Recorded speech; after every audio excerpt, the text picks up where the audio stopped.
A gente, a vida tem que ser assim, felicidade, não só tristeza. Tristeza não leva a nada.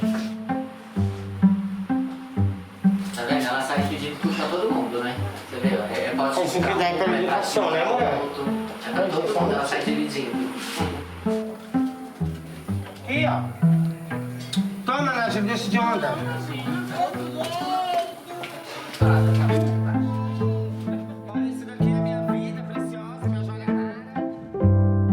Aqui, pessoal, é o lugar onde eu pegava alimentação para ajudar meus moradores, as pessoas carentes que eu ajudo, né? Aonde eu faço parte de uma ONG, né? Associação Pequena Esperança do Parque Viviane. Minha mãe me discriminou muito, sofri muito com ela. Me batia todos os dias, porque ela falou, a minha família sempre falou pra mim, eu aceito você vestido de homem dentro de casa. Agora, vestido de mulher, eu não aceito.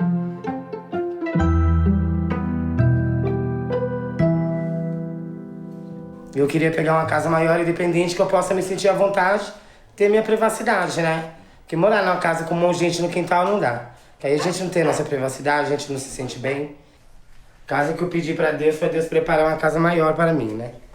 Eu fui criado no orfanato porque a minha mãe não tinha condições de criar a gente, né? A gente passava dificuldade. Aí a gente fomos internados no orfanato. Com 10 anos de idade, ela foi lá, tirou a gente, que ela estava com uma vida financeira boa, né? Pra manter a gente, eu e meus outros irmãos. Ali é onde o filho sofre e a mãe não vê. Eu fui muito humilhada, logo quando descobriram dentro do orfanato também. Fui violentada lá dentro também, do orfanato. Foi onde eu saí com 10 anos de idade, decidi minha vida, joguei tudo pro alto, fui pôr meu peito. E fui vendo minha vida. Aí a Vanessa abriu as portas da casa dela pra mim entrar. Fiquei morando com ela. Inclusive, ela teve muita briga com a mãe dela por causa de mim, né? Aí ela voltava pra casa da mãe dela, né? E entrava pra esses lados errados. De novo, a mãe dela cortava o cabelo dela, fazia ela se vestir de homem, né? Colocava ela pra dormir lá de fora de casa, né? E eu sempre tive muita dó sobre essa parte. Eu via aquilo, tipo assim, eu não achava que um ser humano podia ser tratado assim, né? Eu tinha muita dó dela. E brigava com minha mãe e trazia para casa de volta. E nisso ficou, né? Nesse tempo, ela ficou na minha casa até uns 16 a 17 anos de idade. Muito precocemente, né? Às vezes com 10, 11, às vezes até com 9 anos, essas pessoas estão fora de casa, né? Elas estão sem essa rede de apoio familiar e no Brasil a gente não tem assistência social.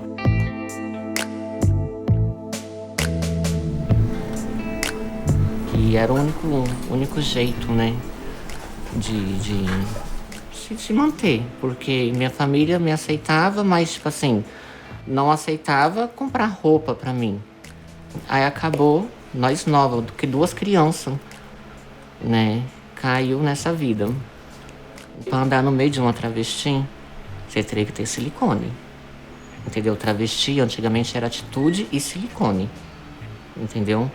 Então, pra você ter o respeito entre elas, andar no meio delas, trabalhar entre elas, era obrigada a colocar silicone. Eu coloquei aos 15 anos de idade, né, silicone. E ela também estava numa fase por aí, dos 13 aos 15 anos, ela também colocou seios também. O que eu falo pra ela, ser travesti não é fácil, é difícil. Quem aguenta a pressão, aguenta. Quem não aguenta, se mata. Porque a gente só passa a ter respeito quando a gente se assume perante a população, depois que a gente é tudo feito, depois que a gente se faz. Porque enquanto você não põe um peito, não se assume, você não é respeitada. Você sempre vai ser tirada como um viadinho. Olha o viadinho passando. Olha o gay aí no meio da rua. Sai do armário, viado. Sabe?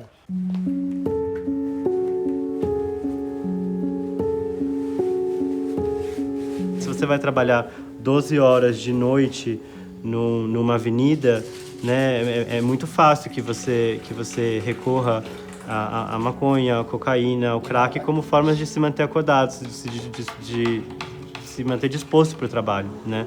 Ou também para usos recreativos, né? Você tem essa vida aí muito dura, tal, as suas amigas estão usando, você usa também. E você pode também começar a vender pequenas quantidades para complementar a renda. É uma questão do ambiente social na qual elas são levadas a sobreviver. Eu acho que até hoje ainda, acho que a dificuldade maior que ela enfrenta e que eu torço para que um dia ela encontre o caminho dela é em relação a isso, em relação às drogas. É um caminho muito ruim, assim.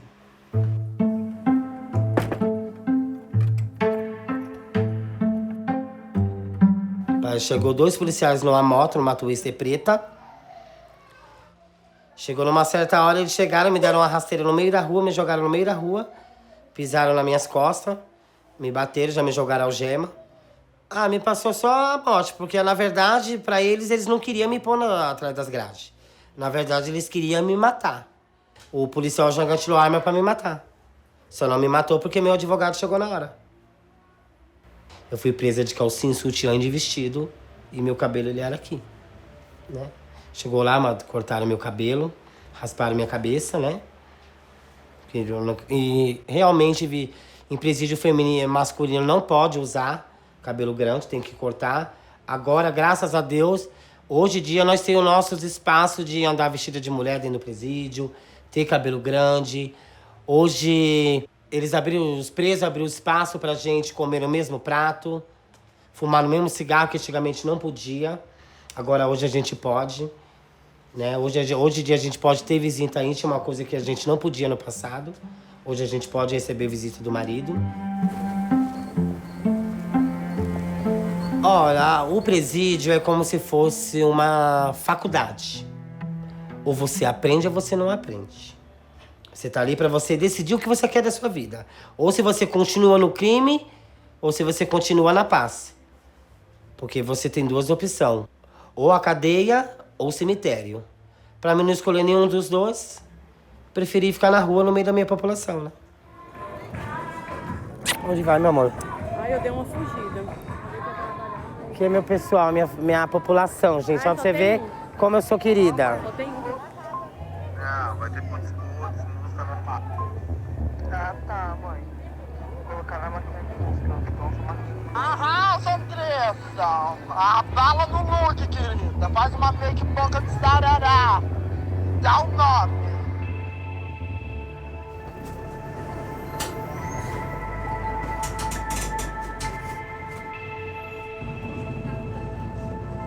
Aí o meu sonho era voltar a estudar, né? Ser alguém na vida. Aí a minha família me matriculou na escola, mas eu também já não... Sofri muito bullying dentro da sala de aula com os alunos. Foi onde eu decidi sair da escola. Aí não estudo mais, sou analfabeta, não sei ler, não sei escrever. Ela não teve apoio, né, de família, não teve apoio de ninguém pra educação, em primeiro lugar. Né, apoio para poder colocar ela numa escola e manter ela numa escola, né? Eu acho que dali ela teria sido totalmente diferente a vida dela, eu acho que sim. Hoje em dia ela pensa agora em aprender a ler, a escrever. Hoje em dia ela pensa, né, em um futuro, certo? Hoje em dia ela tá pensando nisso.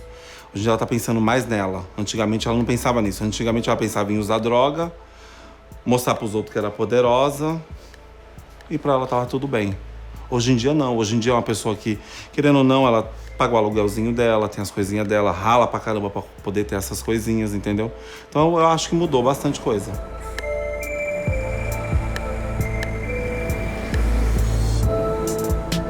O maior sonho que ela tem, que ela mesma fala, é de entrar no Transcidadania, que é um projeto da prefeitura, é um projeto que faz um acompanhamento de estudo durante 2 anos. Ela recebe uma bolsa no valor de um salário mínimo, né? E aí ela tem que apresentar uma carga horária de 6 horas, 4 em sala de aula e 2 em cursos profissionalizantes. Né, é um caminho a sair. Esse programa é um programa premiado da Prefeitura de São Paulo e existe essa possibilidade, né, de ela entrar nesse projeto. Foi o projeto que me ajudou inicialmente, né? Agora, dia 4, eu começo a trabalhar numa universidade e eu consegui esse emprego através desse projeto. É o mesmo caminho que ela tem, que eu acho que deve ser um caminho propício, assim, que ela pode estar saindo dessa vida. Então é uma pessoa que eu admiro muito pelo fato dela passar tanta coisa. E mesmo assim, passando tanta coisa, ainda ajudar muita gente, que é o que ela faz. Gente, é uma pessoa que você pede um favor, ela não fala não. Mesmo não tendo. Ela sempre foi uma pessoa muito boa, sempre ajudou as pessoas, sempre foi uma pessoa solícita com a sociedade, com o bairro aqui onde ela mora. Ela faz parte de uma associação de moradores do bairro, ela ajuda o pessoal. Eu já presenciei uma cena dela, de ir na casa dela assim, ter 2 peixes, que eu nunca vou esquecer. Tinha 2 peixes ali na panela. E era só aquilo que tinha.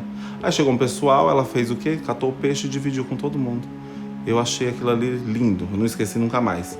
Falei, nossa senhora, você mesmo com nada dentro de casa, você ainda divide pro povo. A família dela foi muito, muito ruim com ela pelo fato da opção sexual dela.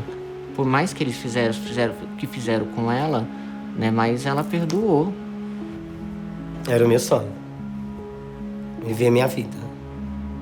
Ajudar minha mãe, meus irmãos. Eu tinha dias que a gente acordava para tomar um café, você não tinha um dinheiro para comer um pão digno. Era só fubá com água. Era a alimentação da gente. Aí aquilo ali foi me cansando. Aquilo ali foi mexendo com o meu psicológico. De ver a minha família passar necessidade e eu não poder ajudar.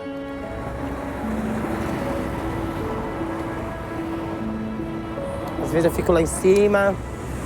Quando os meus clientes não querem ir pro hotel, a gente vai ali no terreno baldio ali em cima. Né?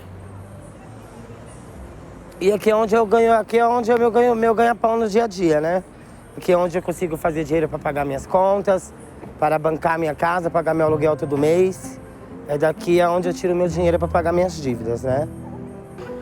Aqui é onde eu faço meus programas com meus pedestres quando eles vêm atrás de mim, né? Que eles não querem ir pro hotel, eu faço programa aqui no terreno, ou às vezes eu faço aqui na rua de trás. Aí quando eles não querem entrar pela frente, eles entram por trás. Aqui é o verdadeiro lixão, ó. Aonde eu venho fazer programa com meus clientes, ó. Quando eu não faço aqui em cima, eu vou lá pro meio do mato lá em cima. Ou eu faço ali no cantinho. Aí quando eu não quero fazer programa aqui, eu faço ali naquela rua. E assim eu vou viver na vida. Foi uma chupeta que eu fiz pra vocês. Esse aqui do seu pai gostoso. Para lá na rua de baixo que eu vou lá.